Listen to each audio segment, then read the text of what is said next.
Hello viewers, welcome to my channel SBR রান্নাঘর। আজকে share করছি খুবই মজাদার নরম পোয়া পিঠার রেসিপি। এই পোয়া পিঠাটা ঝটপট যখন তখন বানিয়ে নেওয়া যায়, খুবই মজার খেতে আর অনেক নরম, বাচ্চারাও কিন্তু অনায়াসে খেতে পারে। দারুণ মজার এই পোয়া পিঠার রেসিপিটা খুবই কম উপকরণে আর কম সময়ের মধ্যেই তৈরি হয়ে যায়।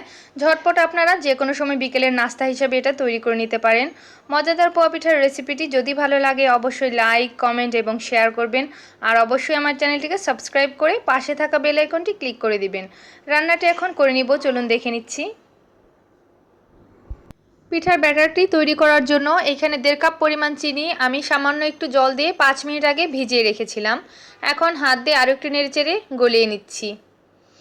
একটু আগে ভিজিয়ে রাখলে পিঠার ব্যাটারের সঙ্গে চিনিটা খুব সহজেই গলে যায়, তাই জন্য আমি এইভাবেই পিঠার ব্যাটারটা তৈরি করি। এখন দিয়ে দিলাম চালের গুঁড়া।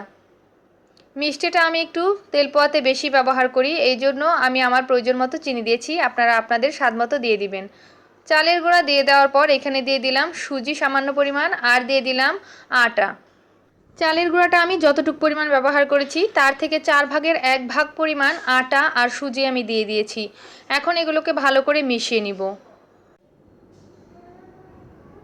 চিনির জলের সঙ্গে এটাকে ভালো করে মিশিয়ে নিয়েছি। এখন এর মধ্যে দিয়ে দিব 2টি পাকা কলা।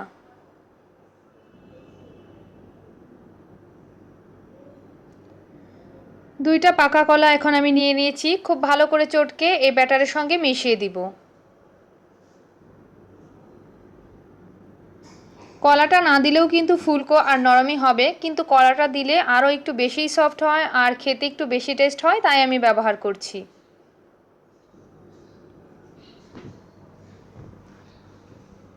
এবার কলার সঙ্গে ভালো করে মিশিয়ে নিচ্ছি।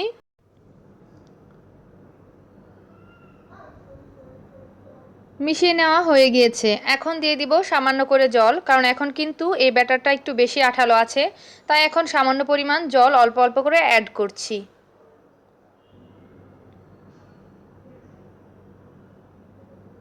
একেবারেই করিনি, আমি অল্প অল্প করে 2বারে ব্যবহার করেছি, না হলে আবার ব্যাটারটা বেশি পাতলা হয়ে যেতে পারে, তাই সাবধান। অল্প অল্প জল আমি 2বারে মিশিয়ে ব্যাটারটা পারফেক্ট করে নিয়েছি। এখন ব্যাটারটাকে হাতার সাহায্যে খুব ভালো করে আরও মিনিট 2 নেড়ে চেড়ে নিব। আর ব্যাটারের ঘনত্বটা দেখে নিশ্চয়ই বুঝতে পারছেন, ব্যাটারটা কিন্তু বেশ ঘন, আর এরকম ঘন ব্যাটারটাই হবে তেল পোয়ার জন্য।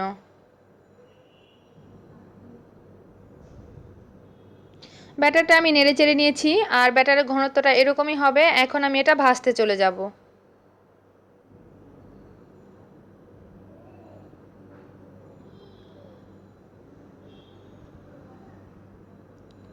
কড়াইতে তেল আমি আগে থেকে গরম করে নিয়েছি। এখন এখান থেকে ব্যাটার নিয়ে আমি 1 হাতা পরিমাণ দিয়ে দিচ্ছি।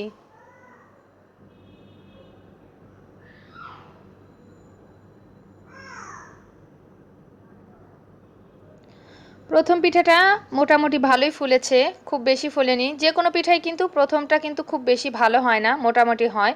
তো এরপর থেকে নিয়ে কিন্তু যে কয়টাই ভেজেছি প্রত্যেকটাই খুব ভালো ফুলেছে। চুলার আঁচটাকে মিডিয়াম লোতে রেখে আমি উল্টে পাল্টে পোয়া পিঠাগুলো ভেজে নিচ্ছি।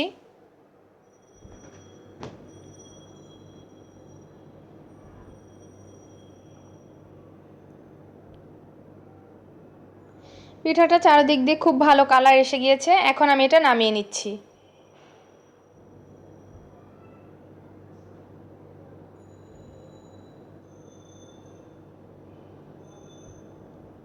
একটি পিঠা হয়ে গিয়েছে, এখন আমি আরও একটি দিয়ে দিচ্ছি।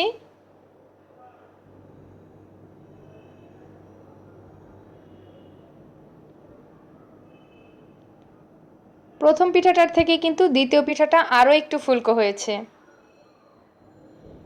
এক পিঠ যখন কালার এসে গেছে আমি অপর পিঠ করে উল্টে দিয়েছি। এটাকেও এখন নেড়েচেড়ে ভেজে তুলে নিব।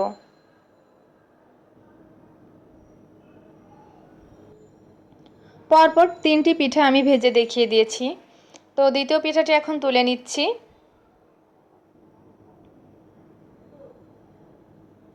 এখন তৃতীয় পিঠাটা দিয়ে দিলাম।